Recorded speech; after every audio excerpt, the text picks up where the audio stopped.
Hello friends, welcome to my YouTube channel. My name is Dr. Arisha Khan. I am a homeopathic doctor from Nehru Homeopathic Medical College. पिछली video में हमने बात की थी thyroid disorders के बारे में, जिसमें मेनली हमने बात की थी हाइपोथायरॉयडिज्म के बारे में। हाइपोथायरॉयडिज्म का मैं एक ब्रीफ डिटेल दे देती हूँ, जिसमें आपके थायराइड हार्मोन्स बहुत ज्यादा कम होने की वजह से आपका TSH बहुत ज्यादा बढ़ जाता है। तो आज हम बात करेंगे होम्योपैथिक मेडिसिन के बारे में, जो कि थायराइड डिसऑर्डर में ली जाती हैं और बहुत ज्यादा हेल्पफुल होती हैं। तो सबसे पहले जिस मेडिसिन के बारे में हम बात करेंगे वो मेडिसिन है थायरॉयडिनम 3X, जो कि बहुत ज्यादा वाइडली यूज होने वाली होम्योपैथिक मेडिसिन है थायराइड के केस में। I am talking about hypothyroidism. तो इन मेडिसिन के मैं आपको सिम्टम्स बताऊंगी ताकि आप लोग मैच कर पाओ कि कौन कौन से सिम्टम आपसे रिलेटेबल हैं और वो मेडिसिन आप कंटिन्यू कर पाओ। तो सबसे पहले हम बात करते हैं थायरॉयडिनम 3X मेडिसिन के बारे में। थायरॉयडिनम 3X मेडिसिन एक ट्राइचुरेशन है, टैबलेट फॉर्म में अवेलेबल होती है। ये आपको किसी भी मेडिकल स्टोर से मिल सकती है।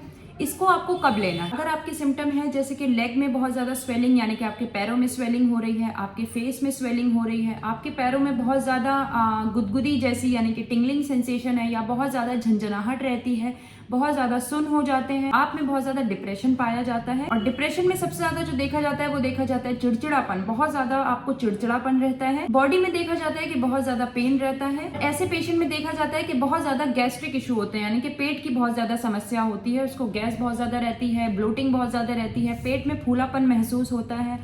प्लस ऐसे लोगों में देखा जाता है बहुत ज्यादा कॉन्स्टिपेशन रहता है। ऐसे लोगों का पेट रोज साफ नहीं होता है और कॉन्स्टिपेशन होने की वजह से इन लोगों को बहुत ज्यादा कमर में दर्द रहता है और बहुत ज्यादा चिड़चिड़ाहट भी रहती है। इसका एक जो अलग से सिम्टम है जिसकी वजह से ये मेडिसिन बाकी मेडिसिन से थोड़ी सी अलग हो जाएगी, वो ये है कि ऐसे पेशेंट में देखा जाता है कि मीठे की क्रेविंग बहुत ज्यादा हो जाती है, मीठा खाने का बहुत ज्यादा दिल करता है। और ये भी देखा जाता है कि थायरॉयडिनम के जो पेशेंट्स हैं उनकी ज्यादातर दिक्कत जो है वो ठंड में बढ़ती है। उनकी नींद बहुत ज्यादा डिस्टर्ब होती है क्योंकि इन लोग को बार बार बुरे ख्वाब आते हैं, बुरे सपने आने की वजह से रात में नींद उठ जाती है, पूरी तरीके से नींद पूरी नहीं हो पाती है। ये थे हमारे थायरॉयडिनम के सिम्टम्स। थायरॉयडिनम मेडिसिन को कैसे लेना है? थायरॉयडिनम मेडिसिन अगर आपके लिए एप्लीकेबल है, अगर आपके लिए सुटेबल है, तो आपको 4-4 टैबलेट सुबह दोपहर शाम लेनी है।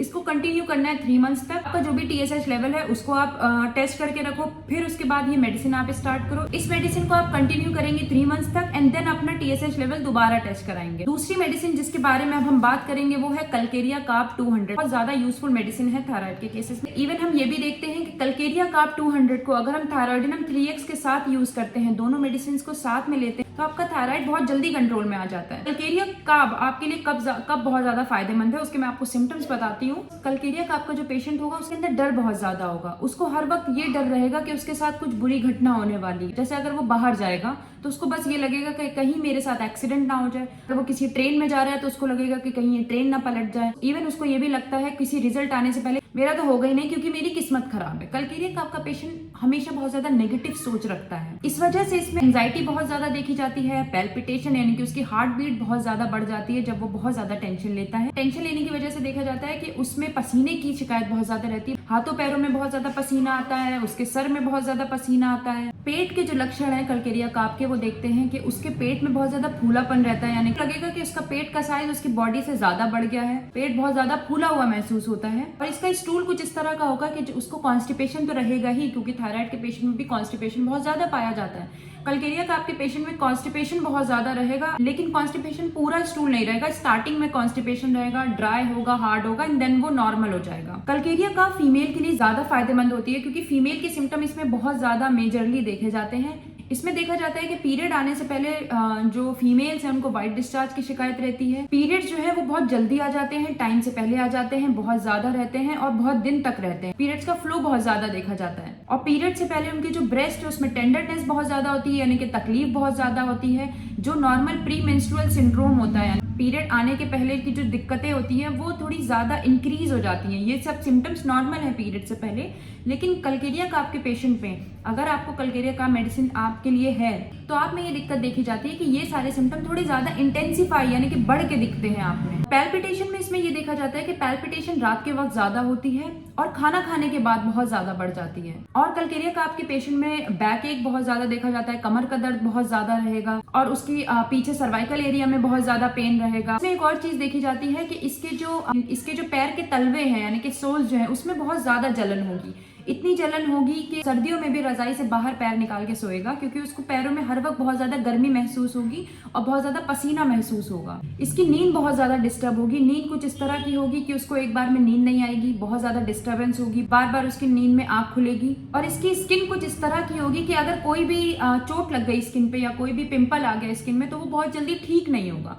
तो ये सारे लक्षण जो है वो पाए जाते हैं कलकेरिया काफ के पेशेंट में। अगर आपको थायराइड है और आपके कलकेरिया काफ से सिम्टम्स मिल रहे हैं तो कलकेरिया काफ मेडिसिन आपके लिए ही है। कलकेरिया काफ मेडिसिन थायराइडिनम 3x के साथ कैसे लेनी है? आपको कलकेरिया काफ मेडिसिन 5-5 ड्रॉप सुबह दोपहर शाम लेनी है। आधे कप गर्म पानी में 5 ड्रॉप सुबह ले लीजिए, उसको डाइल्यूट करके आपको पीनी है। दोपहर में भी इसी तरह से पीनी है और शाम में भी इसी तरह से पीनी है। इसी के 10 मिनट के गैप के बाद आपको थायराइडिनम 3x 4 टैबलेट सुबह, 4 टैबलेट दोपहर, 4 टैबलेट रात में लेनी है। एक और मेडिसिन है जो कि बहुत ज्यादा फेमस है थायराइड के केसेस में, उसके बारे में हम और डिस्कस करेंगे। ये 3 ऐसी मेडिसिन हैं जो कि मेजरली यूज होती हैं हमारी होम्योपैथिक में फॉर थायराइड पेशेंट्स। उस मेडिसिन का नाम है नैट्राम्यूर। नैट्राम्यूर भी थायराइड यानी कि हाइपोथायराइडिज्म के केसेस में बहुत ज्यादा सक्सेसफुल है। नैट्राम्यूर का जो सबसे ज्यादा अलग सिम्टम है कि पेशेंट को देख के हम बिल्कुल समझ जाते हैं कि ये नैट्राम्यूर के लिए ही है, वो है नैट्राम्यूर के पेशेंट्स का जो फेस होगा वो बहुत ज्यादा ऑयली होगा, ग्रीजी होगा। उसको हर वक्त लगेगा मेरे फेस से तेल सा कुछ निकल रहा है, बहुत ज्यादा एक अजीब सा लुक देगा उसका फेस। उसमें देखा जाता है कि उसके लिप्स जो है वो बहुत ज्यादा एक्सट्रीमली ड्राई होते हैं। हाइपोथायराइडिज्म में भी हम एक्सट्रीम ड्राइनेस देखते हैं और नैट्राम्यूर में भी एक्सट्रीम ड्राइनेस देखी जाती है। चेहरा बहुत ज्यादा ग्रीजी होगा और बहुत ज्यादा ऑयल देखा जाएगा चेहरे पे। प्लस नाइट्राम्यूर के पेशेंट्स में जो सबसे ज्यादा देखा जाता है वो सॉल्ट क्रेविंग देखी जाती है, यानी कि ऐसा व्यक्ति बहुत ज्यादा नमक का इस्तेमाल करेगा। जो भी नॉर्मल घर में खाना बना है उसको चाहिए होगा कि वो अलग से नमक डाले, क्योंकि उसको हर चीज में नमक बहुत ज्यादा कम लगता है। नैट्राम्यूर के पेशेंट में डिप्रेशन बहुत ज्यादा देखा जाता है और डिप्रेशन भी इसका कुछ अलग तरह का होता है, जैसे कि इसको अकेलापन बहुत ज्यादा अच्छा लगता है। इसको बिल्कुल अच्छा नहीं लगता है कि जब ये दुखी हो या ये कोई परेशान हो तो इसको कोई कंसोल करे। जैसे वो अगर रो रहा है तो अगर उसको कोई चुप कराएगा तो वो और ज्यादा रोने लगेगा। इसको सिर्फ अकेलापन चाहिए होता है। उन व्यक्तियों के लिए भी मेडिसिन है जिन लोगों के साथ कोई पास्ट में ऐसी दुर्घटना हुई होती है, ऐसा कोई इवेंट हुआ होता है जिसकी वजह से वो उस चीज का गुस्सा और उस चीज का दुख अभी तक लिए अपनी प्रेजेंट लाइफ में भी लिए बैठे रहते हैं। ये उन लोगों के लिए भी है, क्योंकि काफी सारी दिक्कतें या काफी सारी परेशानियां आपको इस वजह से भी आती हैं कि आप पिछली चीजें भूल नहीं पाते हैं और आगे बढ़ नहीं पाते हैं। नैट्राम्यूर के पेशेंट में एक और चीज जो कि बहुत ज्यादा देखी जाती है और हाइपोथायराइडिज्म में भी वो चीज देखी जाती है, वो है स्वेलिंग ऑफ आईलिड्स, यानी कि आंखों में बहुत ज्यादा स्वेलिंग होगी, भारीपन होगा। जब वो पेशेंट सुबह उठेगा तो उसको बहुत ज्यादा स्वेलिंग फील होगी, जैसे उसकी आंखें बहुत बड़ी हो चुकी हैं और बहुत ज्यादा पेन होगा उसको। व्यक्तियों को प्यास बहुत ज्यादा लगेगी, थोड़ी थोड़ी देर पे उन्हें पानी चाहिए होगा, बहुत ज्यादा अमाउंट में पानी पीते हैं ये लोग। स्टूल बहुत ज्यादा ड्राई है, इतना ड्राई होगा कि कई बार ऐसे व्यक्तियों में ये भी देखा जाता है कि इन लोगों को टाइट स्टूल यानी कि हार्ड स्टूल की वजह से ब्लीडिंग भी हो जाती है। प्लस इनकी जो फिंगर्स होती हैं और नेल्स होते हैं उनमें बहुत ज्यादा ड्राइनेस देखी जाती है। कई बार देखा जाता है कि ड्राइनेस की वजह से इनके नेल्स में इन्फेक्शन हो जाता है या नेल्स इनके डेड हो जाते हैं। इनकी जो पैरों की उंगलियां हैं और पैर है और पिंडली है, यानी कि जो पैर का हिस्सा होता है नीचे का, उसमें बहुत ज्यादा झंझनाहट और बहुत ज्यादा टिंगलिंग यानी कि गुदगुदी देखी जाती है।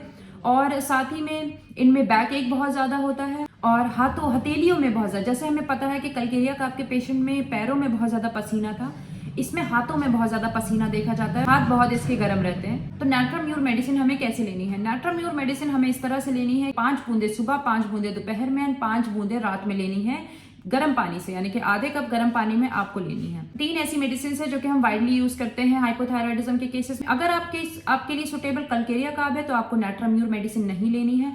अगर आपके लिए सुटेबल नैट्राम्यूर है तो आपको कलकेरिया काफ मेडिसिन नहीं लेनी है। एक मेडिसिन के साथ थायराइडिनम 3x मेडिसिन चलेगी आपकी। थायराइडिनम 3x मेडिसिन आपको जरूर लेनी है, उसके साथ साथ आपको दूसरी मेडिसिन चलेगी, चाहे वो कलकेरिया काफ मेडिसिन हो, नैट्राम्यूर मेडिसिन हो या कोई और मेडिसिन हो। डोजेज क्या है इसका? तो जो भी ड्रॉप्स आप लेंगे कलकेरिया काफ या नैट्राम्यूर, उसकी 5 ड्रॉप्स आपको सुबह दोपहर शाम लेनी है। प्लस 10 मिनट के गैप के बाद आपको थायराइडिनम 3x सुबह दोपहर शाम 4-4 टैबलेट लेनी है।